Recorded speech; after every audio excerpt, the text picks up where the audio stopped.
You're watching the Coach Penny Hardaway Show. In the mid-'80s, Dwight Boyd was a great basketball player. In the 2018s, he's even a better person.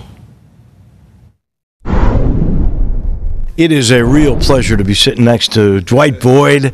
20 years ago, ladies and gentlemen, this guy graduated. Holy cow, where's the time going? Tell me, let's catch up a little bit. I know you're director of player personnel now, but you went on a journey. Let's start with 1988. You leave Memphis. Where do you go? I leave Memphis. Of course, I got drafted by the Denver Nuggets.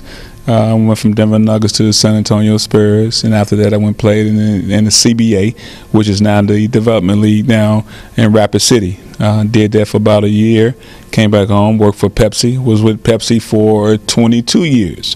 So most of my job days were with PepsiCo. They was very good to me. In 2012, I was let go due to downsizing because of corporate deals, and I was fortunate enough to still stay here in Memphis. So I was out here on campus one day, and one of the guys told me, said, "Hey, you might want to go and see the University of Memphis needs some help." And I'm thinking, wow, no big deal. So what I did, I knew that they were changing ADs, and I got in touch with Tom Bowen, talked to him about probably coming on, and the rest is history. The rest is absolutely history. Great job with the M Club, yes. And then the magic. By the way, I did the math wrong. It was actually 30 years ago. He looks so young, though. It's hard for me to believe that he graduated.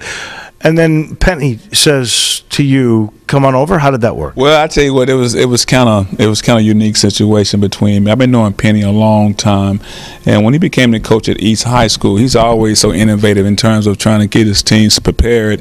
So he wanted to use the field house. So what we did was we rented the field house to him, and so I was the one that kind of was in control of that piece of it. That hey, okay, if he's going to rent it from us, then therefore somebody got to be there to kind of supervise it. So therefore we kind of stayed in touch doing that.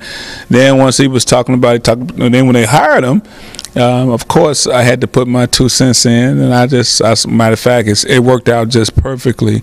They finished practice because they was going to the state. He was going to lunch. He said, "Hey, you want to join me for lunch?" I said, "Sure." We went joined him for lunch. We kind of talked about some things, and he said, "Okay." So I just left it alone.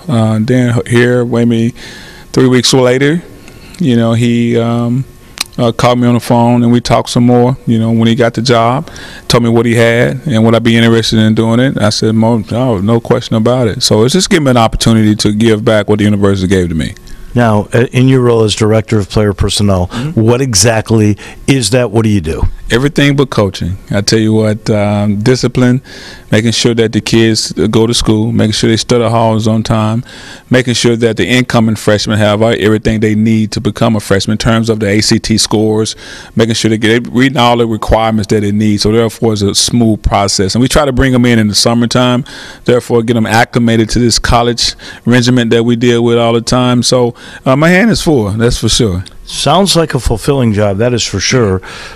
Do you like it? Are you having fun? Listen, I tell people, when I was working for PepsiCo, I used to bring in people to speak to the guys for motivational speaking to them. And, man, I tell you what, they used to always tell me, you'll never be happy until you find something that you love doing. And so for me, I love doing them. I'm just as happy as I possibly can be. Love it. There's another guy cut from the same cloth. That would be our Cook's Pest Control Player of the Week. What a game yesterday. I think it's the essence of him.